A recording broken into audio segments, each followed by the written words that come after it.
اچھا، آج جو سپریم کورٹ کے ایک 3 ممبر بینچ کا فیصلہ آیا ہے جس کے تحت جو مسلم لیگ نون کے 3 MNAs ہیں ان کو ری کاؤنٹنگ کے تحت ان کو کامیاب قرار دے دیا گیا، تو اس فیصلے کے بارے میں تحریک انصاف نے کیا موقف اختیار کیا، ذرا سنیں۔ سپریم کورٹ کا جو فیصلہ آیا ہے اس سے ہمیں بڑی مایوسی ہوئی ہے، اس سے انصاف کا قتل ہوا ہے۔ ہمارے سیٹیں ایک سٹروک کے ساتھ کسی اور پارٹی کو دینے کی کوشش کی گئی ہے۔ کئی سازشیں پاکستان تحریک انصاف کے خلاف ہوئی، اب ایک اور ریکاؤنٹنگ کی آڑ میں کوشش کی جا رہی ہے کہ ہماری جیتی ہوئی سیٹیں ان کو کنورٹ کیا جائے اور اس جیت کو ڈیفیٹ میں تبدیل کیا جائے۔ اچھا شعیب شاہین صاحب، سپریم کورٹ کا فیصلہ اگر تحریک انصاف کے حق میں آتا ہے تو وہ بڑا عظیم الشان فیصلہ ہوتا ہے، اگر تحریک انصاف کو اس کا فائدہ نہیں ہوتا تو وہ تحریک انصاف اس کی مذمت کرتی ہے۔ مسلم لیگ نون کا بھی یہی حال ہے، تقریباً سب پارٹیوں کا یہ حال ہے کہ عدالت کا جو فیصلہ ان کو پسند نہیں آتا وہ قابل مذمت ہے، جو پسند آتا ہے وہ بہت عظیم الشان ہے۔ کیا یہ اس سے پاکستان میں جو ہے عدلیہ مضبوط ہو رہی ہے یا کمزور ہو رہی ہے؟ دیکھیں، یہ جو فیصلہ موجودہ ہے، مجھے بتا دیں، الیکشن کمیشن آف پاکستان نے، اب میرے کیس میں ایک میں مثال دیتا ہوں، فارم 47، 48، 49 بناتے ہیں 12 تاریخ کو، 11 تاریخ کا نوٹیفیکیشن ہے۔ اسلام آباد ہائی کورٹ نے بڑا سیریس نوٹس لیا اور انہیں واپس بھیجا کہ اس کو ریکٹیفائی کرو، ٹھیک کرو۔ جب ان کے پاس میں آتا ہوں تو وہ کہتے ہیں کہ چونکہ اب نوٹیفیکیشن آ چکا ہے، ٹریبونل کا نوٹیفیکیشن جب آ جائے الیکشن کمیشن فنکٹس آفیشو ہو جاتا ہے، اس کا کوئی رول نہیں باقی رہتا، جو کرنا ہے ٹریبونل جا کر کرے۔ اور یہاں ٹھپے لگا کے آپ 14,000، 15,000، 10,000 آپ ووٹ ضائع کر کے، ریجیکٹ کر کے پی ٹی آئی کے آپ پی ایم ایل این کو جتوا دیتے ہیں۔ بڑے افسوس سے کہنا پڑتا ہے۔ دیکھیں، تاریخ کبھی معاف نہیں کرتی حامد میر صاحب۔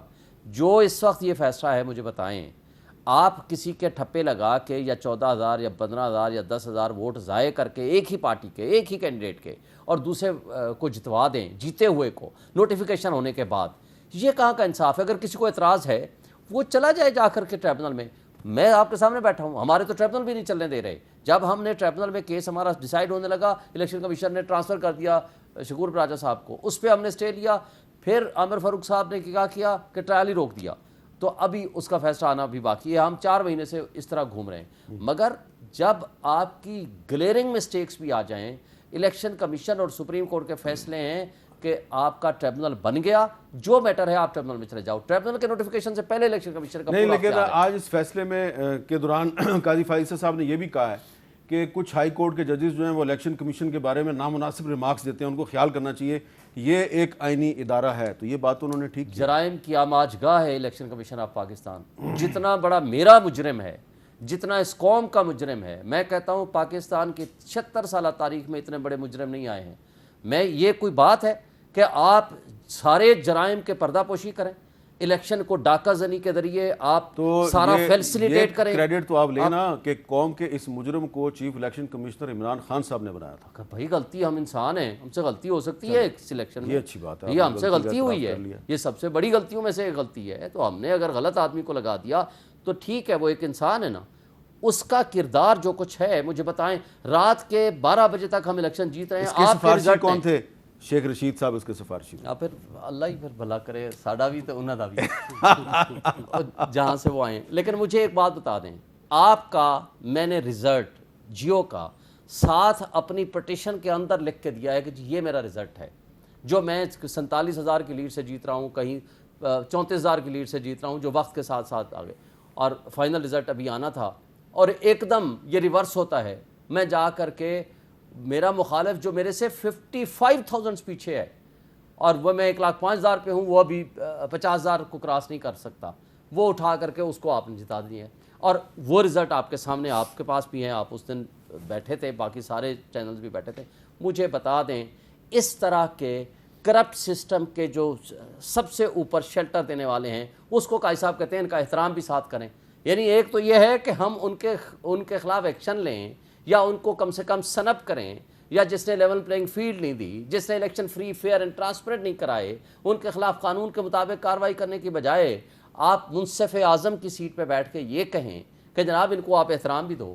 تو افسوس سے کہنا پڑتا ہے کہ ہم اس سے علاوہ کیا کہہ سکتے ہیں. آپ نے چیف الیکشن کمشنر کی تقرری پہ اپنی غلطی کا اعتراف کر لیا. ایک اور غلطی کا اعتراف بھی کر لینا کہ قاضی فائز عیسیٰ کے خلاف آپ کو ریفرنس نہیں بھیجنا چاہیے تھا, ورنہ آپ کے ساتھ یہ کچھ نہ ہوتا. میں یہ سمجھتا ہوں کہ اس وقت میں سمجھتا تھا کہ نہیں بھیجنا چاہیے تھا, اب میں سمجھتا ہوں کہ یہ درست فیصلہ تھا. اوہ یہ تو پرسنل آج نہیں. وجہ کیا ہے؟ وجہ کیا ہے؟ وجہ یہ ہے کہ ہم نے مستقل ان کے حق میں تحریک چلائی کہ یہ ایک انڈیپینڈنٹ جج ہیں, لیکن انہوں نے پچھلا 1 سال ثابت کیا کہ وہ بطور انڈیپینڈنٹ جج ویسے وکلا اور میڈیا جس بھی چیف جسٹس کے حق میں تحریک چلاتا ہے کہ یہ انڈیپینڈنٹ ہے, اس کے بعد حشر ان کے ساتھ جو کچھ ہوتا ہے وہ ہم نے ماضی میں بھی دیکھا اور آج بھی بھگت رہے ہیں. اچھا نواب زیب افتخار صاحب, یہ بتائیں کہ یہ جو ایک روایت چل پڑی ہے کہ پولیٹیکل پارٹی جو ہے وہ ہائی کورٹ یا سپریم کورٹ کا جو فیصلہ اس کے حق میں آتا ہے اس کی تعریف کرتی ہے, جو حق میں نہیں آتا اس کی وہ مخالفت کرتی ہے.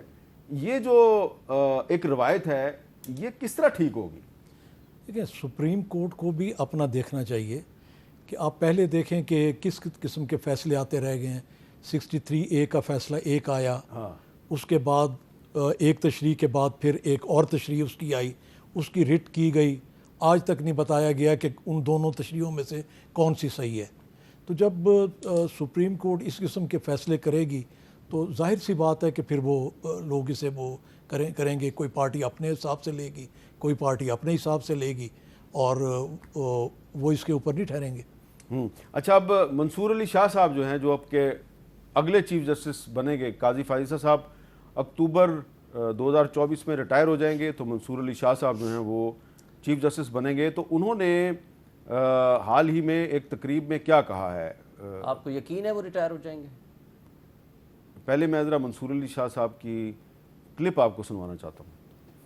یہ بات بالکل کلیئر کر لیں کہ کبھی ہو نہیں سکتا کہ سپریم کورٹ کی ججمنٹ امپلیمنٹ نہ ہو. یہ آئین کی خلاف ورزی ہوگی اگر ایسا سوچا جائے گا, اور کسی قسم کا کوئی ایگزیکٹو اوور ریچ نہیں ہونا چاہیے. کسی کے پاس چوائس نہیں ہے کہ وہ اس کو سیکنڈ گیس کرے کہ یہ ججمنٹ ٹھیک ہے کہ غلط ہے. یہ اس کا پروگیٹو ہی نہیں ہے.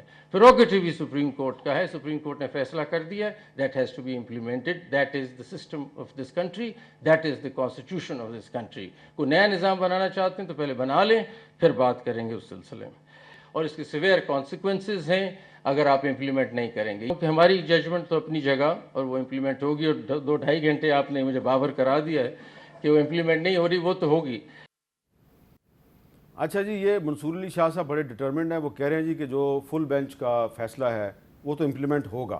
اب کیسے ہوگا؟ پارلیمنٹ نے تو لیجسلیشن کر لیا ہے. عفنان اللہ صاحب, اب آپ اس میں کیا کہتے ہیں؟ وہ جو کہہ رہے ہیں کانسیکوینسز بھی ہیں, اگر فل بینچ کی ججمنٹ امپلیمنٹ نہیں ہوتی تو کانسیکوینسز ہیں. کیا وہی کانسیکوینسز ہیں 2012 میں ایک پرائم منسٹر یوسف رضا گیلانی صاحب کنٹیمپٹ آف کورٹ میں ڈسکوالیفائی ہو گئے تھے؟ دیکھیں, جسٹس منصور علی شاہ صاحب ایک قابل جج ہیں اور انہوں نے بڑے اچھے فیصلے بھی دیے ماضی میں. میں یہ سمجھتا ہوں کہ جو یہ بات کہہ رہے ہیں کہ ایگزیکٹو اوور ریچ ہے, یہ ایگزیکٹو اوور ریچ ہے ہی نہیں. لیجسلیچر کا اپنا رول ہے, آپ لیجسلیچر کے رول کو ختم نہیں کر سکتے. یہ تو نہیں ہو سکتا نا کہ ججز ہی قانون بنائیں اور ججز ہی اس کی ایگزیکیوشن کریں اور ججز ہی ڈیسائیڈ کریں. مطلب جج, جوری اور ایگزیکیوشنر ایک تو نہیں ہو سکتا.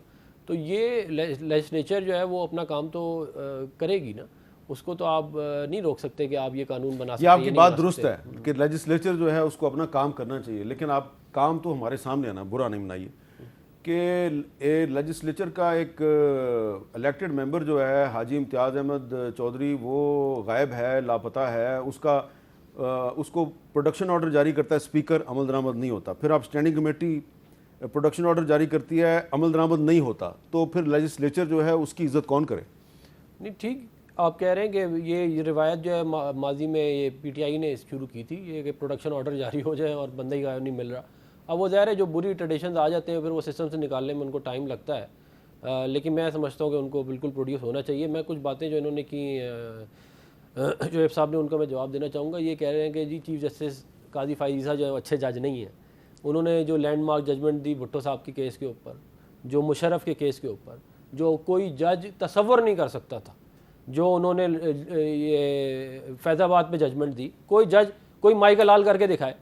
تو آپ کیونکہ اب آپ کے خلاف کوئی ججمنٹ آ گئی ہے, آپ کو جج والے پسند ہیں جو قاسم سوری کو 4 سال تک سٹے پہ چلائیں, جو 63A کا فیصلہ دیں, جو بنی گالا کے گھر کو ریگولرائز کریں 1 روپے مرلہ پہ.